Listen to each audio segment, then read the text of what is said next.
Welcome to Western Technical College Business and Industry Services. This video, along with other training opportunities from Western BIS, are designed to help employees stay informed on the latest trends in today's changing workplace. To learn how Western can support your business, visit us at westerntc.edu/BIS.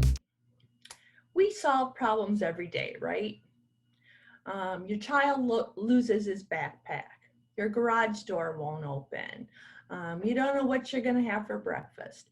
Everything, those are all little problems that we solved every day. So you're probably thinking, why do I need data? I already know the answer to it. So what I would say is data eliminates or validates preconceived notions. I'm sure that you, as you problem solve, you tend to rely on your experience instead of data. And that sometimes leads you in the wrong direction. As we go through this today, I'm going to share a couple real examples of how small chronic problems were permanently solved using this method. So what's the problem with problem solving? Two of the biggest common challenges are not understanding the problems completely. Sometimes our experience works against us.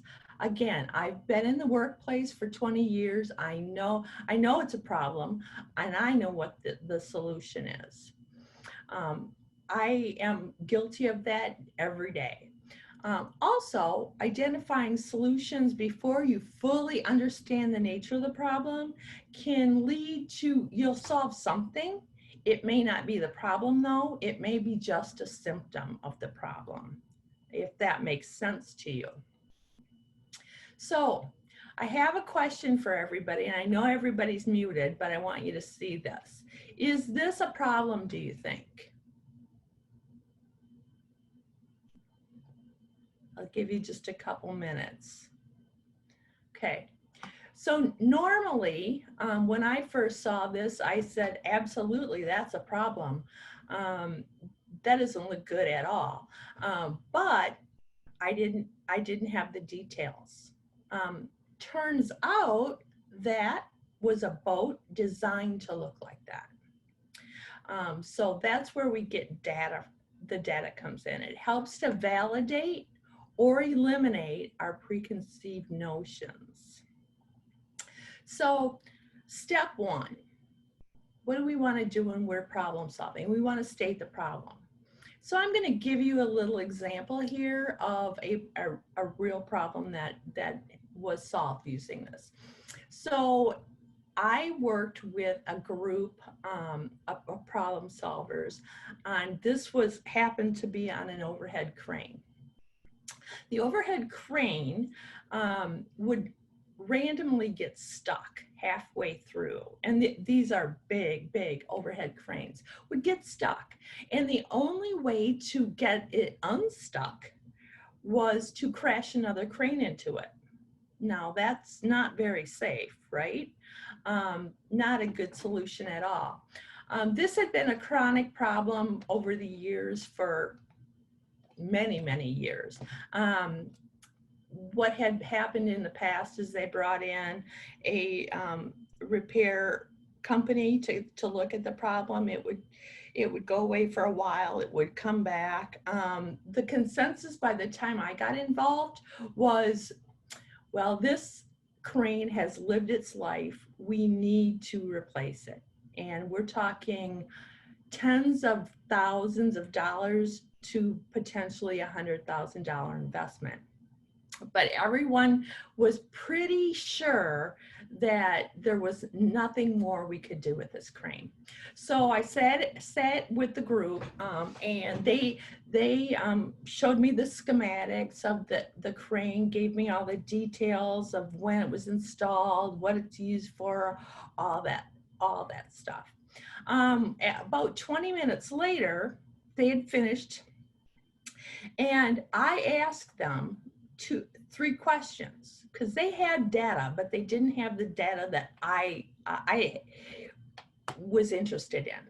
So the three questions I had was, does it happen every time? Does it always happen in the same spot? And does weight make a difference? This overhead crane was used to lift large sheets of heavy steel, ranging from 200 pounds to 900 pounds. So I asked those three questions, and they said they didn't know. So we needed a data collection plan. So what we did was we went out for 3 days, because this happened frequently enough that we went out for 3 days. And just every time it got stuck, we document when it got stuck, what weight was on the crane when it got stuck, and where it got stuck. So long story short, what happened was we found out through using the data that it did get stuck in one spot, and it didn't happen every time, but it did happen when the weight was more than 500 pounds. So with that, the maintenance crew said, well, I think I know where to go look. So they went to look at the crane, got up on their lifts and looked, and found that at a certain weight, the rollers on the crane would stray off in a certain spot. What they did was just have to build that spot up to keep it straight. They did that within a couple days. The problem was solved. To my knowledge, it hasn't come back to this day.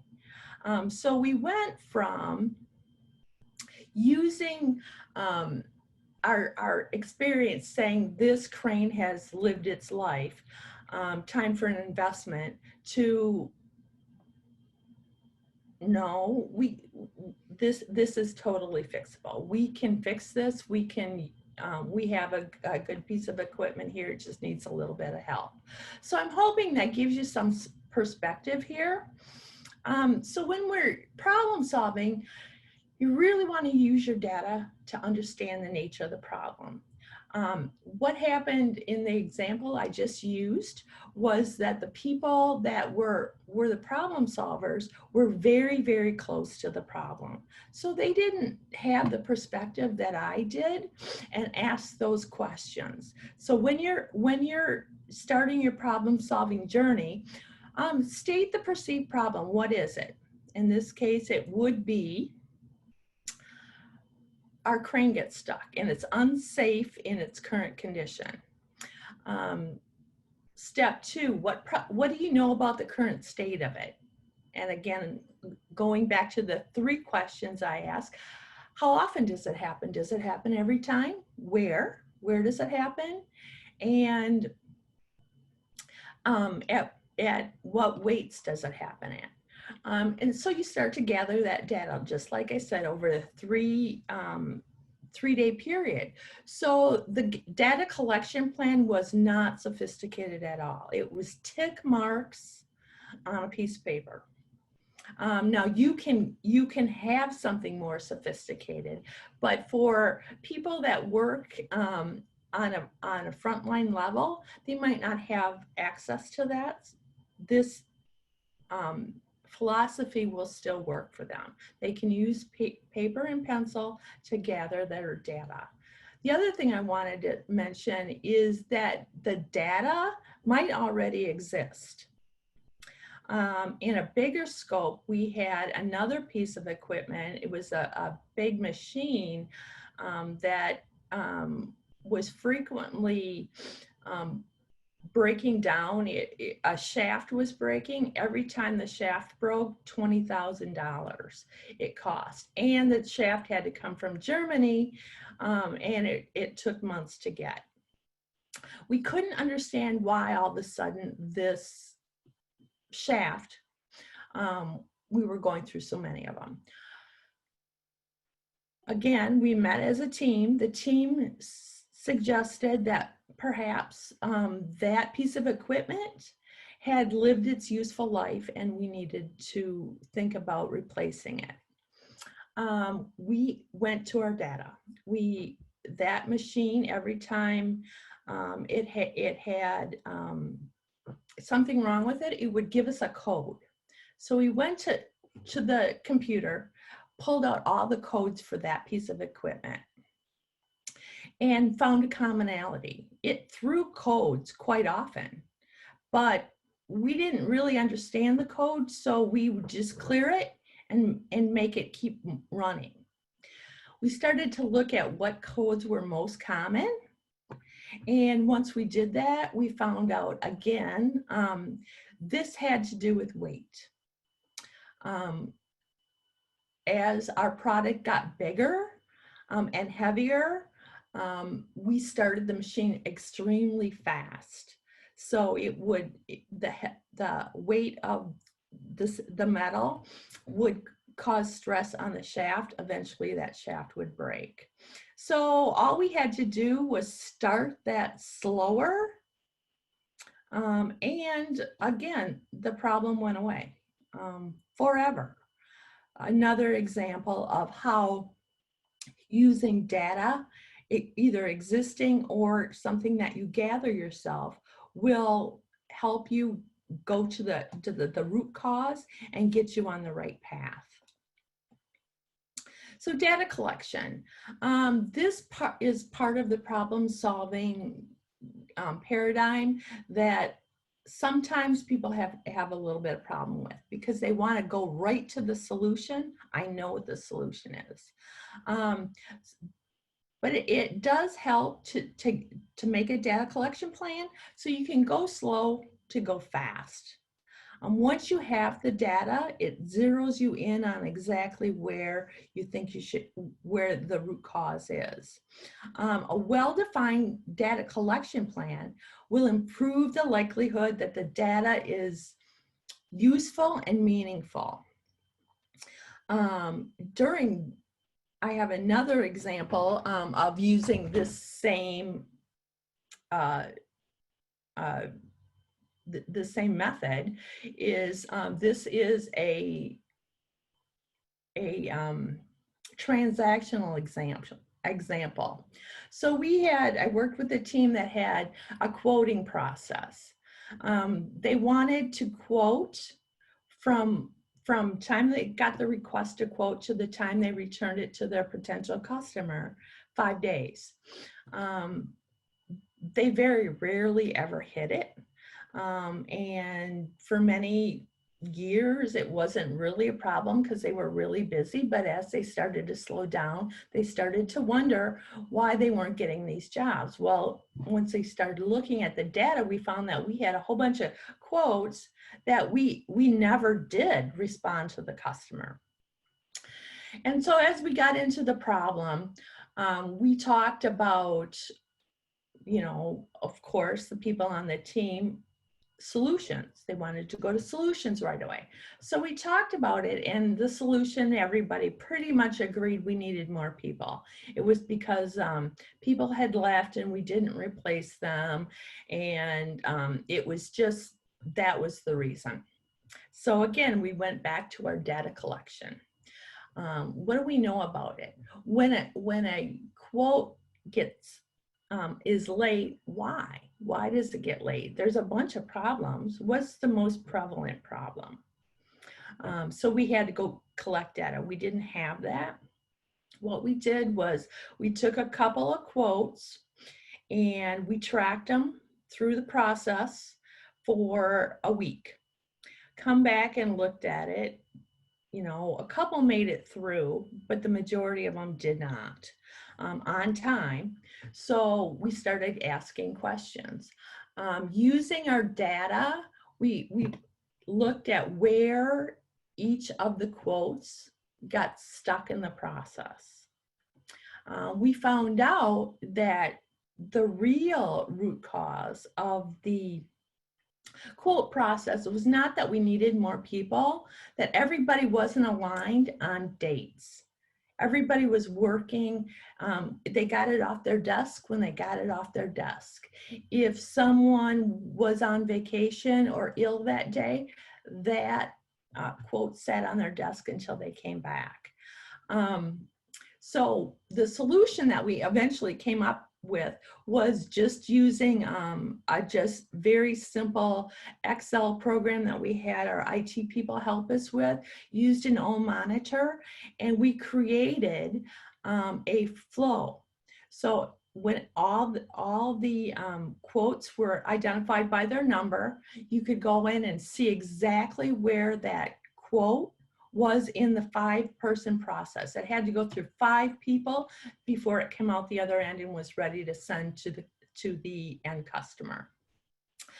We found out, again, we get stuck at several different desks, not always the same one, but we started asking why. Why does it get stuck there? They were on vacation. They didn't know when their due date was. What we found was, ideally, we want every quote to last on the desk for 1 hour, or for 1 day, I'm sorry, 1 day. You have a day to do your portion of it, then you move it on in the flow to the next person. It comes to their inbox, they have a day. Once we started doing that and made it visual, you could go to a screen that would show us exactly where all our quotes were in the process. Once we did that, we didn't have any late quotes, and we're able to start bringing in some business that perhaps we wouldn't have gotten before just because we weren't measuring it. But without the data, we never would have understood the problem. So what does a data collection plan do? You can probably guess a little bit from here that a data collection plan gives you focus, right? You want to understand, you want everybody to focus in on the critical few, provides a structure so the team understands what it is we're trying to solve, understands the nature of the problem, think about what kind of data we want. Again, most businesses today have a lot of data. Sometimes you don't have the data that you really want to know about, though. So this helps the team understand what data you need and helps give insight to the real cause of the issue. Okay. So once you have the data, well, what do you want to do with it? So one popular tool in problem solving is a Pareto analysis. We want to go to, many times, there are several potential root causes. When you're problem solving, you can't solve everything all at once right now. So you want to go to the most prevalent problem. Go there first and solve it. The way you can do that is relying on your data. In this example, you can see on the Pareto, it was understaffing. It prevents us from working on the wrong problem. We work from data, not an opinion, a preconceived notion, and it graphically compares the importance of the potential of root causes. So using a Pareto and using some simple data gathering, I can't tell you the number of aha moments that I saw within problem solving groups. Just very, very, very powerful. Using a Pareto is really a simple tool.